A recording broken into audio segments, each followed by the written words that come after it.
योगी सरकार को शर्म आनी चाहिए अपनी इस घटिया व्यवस्था के ऊपर। डीआईजी वैभव कृष्णा के ऊपर जांच बैठाई जाए। बड़ी शर्म की बात है कि यूपी सरकार ने पूरी दुनिया के सामने शर्मिंदगी दिखाने में कोई कसर नहीं छोड़ी। इस महाकुंभ के मेले में जिस तरह से भगदड़ हुई, पूरी दुनिया को पता चल गया कि यूपी सरकार में कितना दम है कि वो 10 करोड़ की जनता की आबादी को कंट्रोल कर सकता है। कितना स्टेमिना है, कितना उनके पास पावर है कि अपने ही राज्य के जनता को, अपने ही राज्य में लगे मेले में इस भीड़ को कंट्रोल किस हद तक कर सकती है। ये पूरी दुनिया को यूपी सरकार ने दिखा दी, क्योंकि सिर्फ भारत के लोग नहीं यूपी गए हुए हैं प्रयागराज कुंभ में, बल्कि दुनिया भर से लोग आए हुए हैं। उन लोगों ने क्या देखा होगा, इस बात से आपको अंदाज़ा लग गया होगा कि कितनी ताकत है इस यूपी सरकार में, इस योगी सरकार ने, जो पूरी दुनिया में फेमस है, आदित्य योगी नाथ। इन्होंने अपनी असलियत दिखा दी पूरी दुनिया के सामने, ना कि सिर्फ भारत देश के सामने बल्कि पूरी दुनिया के सामने। जिस तरह से ये भीड़ पे नियंत्रण नहीं कर पाए, भगदड़ पे नियंत्रण नहीं कर पाए, इससे इनकी असलियत पता चल गई लोगों को, पूरी दुनिया को। ये हैं बड़े बड़े दावे करने वाले यूपी सरकार की सुरक्षा व्यवस्था, जहां अपने स्टेट में ही स्थिति कंट्रोल नहीं कर पाई। जो यूपी गवर्नमेंट अपनी स्टेट की भीड़ को नहीं संभाल सकता, उसे हम पीएम बनाने चले हैं। हमारे देश की जनता, एटलीस्ट मैं नहीं, ये भारत की जनता है जो यूपी सरकार को पीएम के पद पे देखना चाहते हैं। ये है उनकी स्थिति, जो अपने ही राज्य की भीड़ को नियंत्रण नहीं कर पाते हैं। बड़े बड़े दावे करते हैं कि कुंभ में अवैध सुरक्षा हमने लगाए हैं, जिसको कोई भेद नहीं सकता। ये है यूपी सरकार की असलियत, और इनको हम भारत के प्रधानमंत्री के रूप में देखना चाहते हैं, जो अपनी स्टेट में अपने ही लोगों को सुरक्षित महसूस नहीं करवा पा रहे हैं।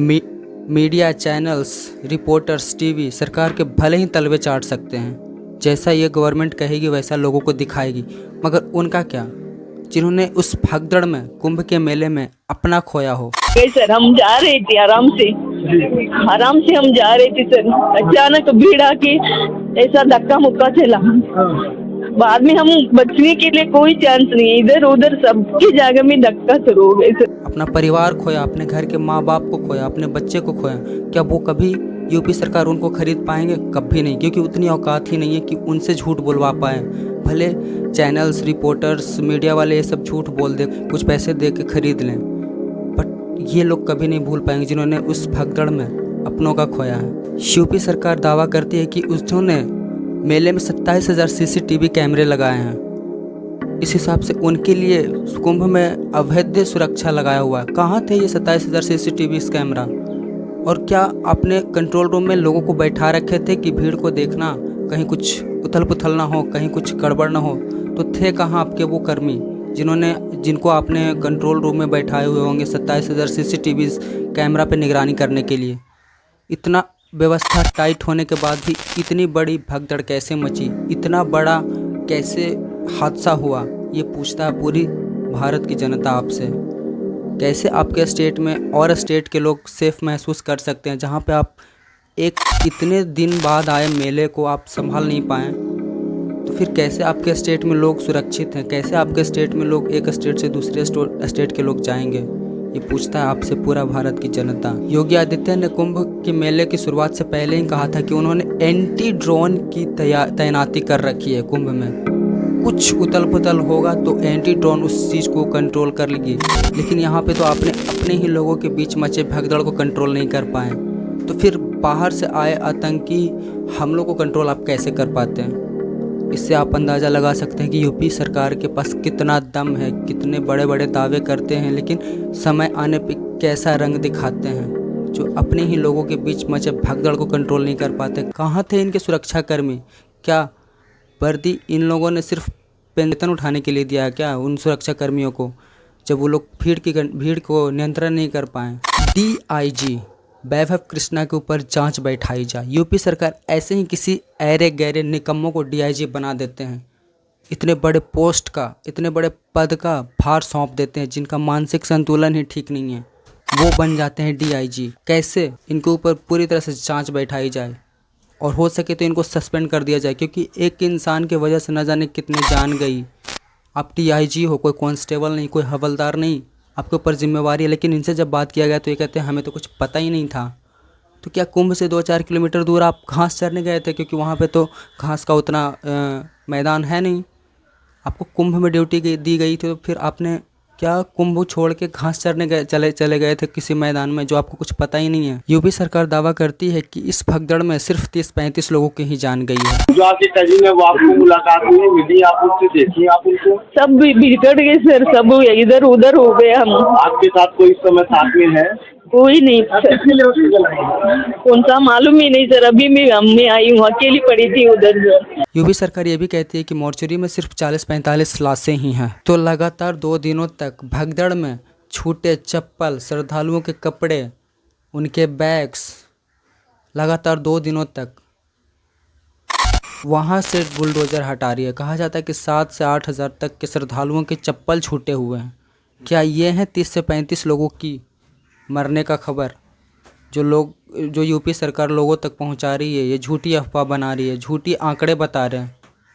7 से 8 हज़ार तक का चप्पल छूटा हुआ है, लोगों का कपड़े छूटे हुए हैं, उनका बैग छूटे हुए हैं जब भगदड़ हुई थी तो। और कहा जाता है कि 1500 लोग अभी भी लापता हैं। कुंभ में जिन लोगों की जान गई है उनके शांति के लिए जरूर बात रखी जाए। और दूसरा, उत्तर प्रदेश की सरकार, उनके मुख्यमंत्री नैतिक रूप से तो जा चुके हैं, राजनीतिक रूप से कब जाएंगे ये बड़ा सवाल है। जिन लोगों की जान गई है भगदड़ में, सरकार संख्या छिपा रही है, और सरकार इसलिए संख्या छिपा रही है क्योंकि उन्हें मुआवजा न देना पड़े। तो आप मीडिया को खरीद सकते हो, चैनल्स को खरीद सकते हो, लोगों को खरीद सकते हो, बट उनको नहीं खरीद सकते हो जिन्होंने इस भगदड़ में अपनों का खोया हो, और वो कभी इस ज़िंदगी में दोबारा उनको मिल नहीं सकते हैं, और वो कभी आपके पैसों पे नहीं बिक सकते जिन्होंने अपने को खोया हो। अरे इस मेले से जुड़े हर वो शख्स जिम्मेवार है जिन लोगों को जिम्मेवारी दी गई थी इस कुंभ में आए 10 करोड़ आबादी की सुरक्षा का। सबसे पहले तो वैभव कृष्णा के ऊपर जांच बैठाई जाए, ना हो इससे भी ना हो तो उसे सस्पेंड कर दिया जाए, ताकि दुनिया को पता चले, देश के जितने भी एस्पिरेंट्स हो जो यूपीएससी की तैयारी कर रहे हो, जो भी यूपीएससी क्लियर करना चाहते हैं, उनको पता चले कि सिर्फ अभी ही नहीं बल्कि आपको ऑन ड्यूटी जब आप सर्विसेज लोगों को प्रोवाइड करो तब भी आपको एक जिम्मेवार, एक रिस्पॉन्सिबल व्यक्ति की तरह काम करना पड़ेगा। नहीं तो ऐसे ही कोई भी अभी दिन रात मेहनत कर लिया, यूपीएससी क्लियर करके कुछ भी बन गया, फिर उसके बाद काम ही नहीं करेगा, तो फिर किस वजह से आपको यूपीएससी की अधिकारी बनाया गया जब आप बाद में काम ही नहीं करोगे, लोगों को सुरक्षित ही नहीं महसूस करवाओगे। तो इस वजह से वैभव कृष्णा एक सबसे बड़ा एग्जाम्पल बनेगा पूरे भारत देश के लिए कि आपको ऑन ड्यूटी होते हुए कैसे सर्विस देनी है लोगों को, और वो भी यूपीएससी इतना बड़ा संस्था के एक एस्पिरेंट्स। वैभव कृष्णा को मैं कहूँगा कि डायरेक्ट सस्पेंड किया जाए और ये लोगों तक बात पहुँचे। योगी सरकार को शर्म आनी चाहिए अपनी इस घटिया व्यवस्था के ऊपर। ये है कुंभ की अभेद्य सुरक्षा जो आपस में मचे लोगों के भगदड़ को कंट्रोल नहीं कर पाई, तो बाहरी देश से किसी आतंकी हमले से कैसे ये कंट्रोल कर पाते जब आपस में मचे भगदड़ को कंट्रोल नहीं कर पाई। तो यूपी सरकार गैर देश का हमला अगर कुंभ में होता तो क्या ये यूपी सरकार संभाल पाती? बिल्कुल भी नहीं। ये कभी सोचना भी मत कि अगर ऐसा होता तो यूपी सरकार योगी आदित्यनाथ जरा भी कंट्रोल कर पाता इस हमले के ऊपर? कुछ भी नहीं, इम्पॉसिबल।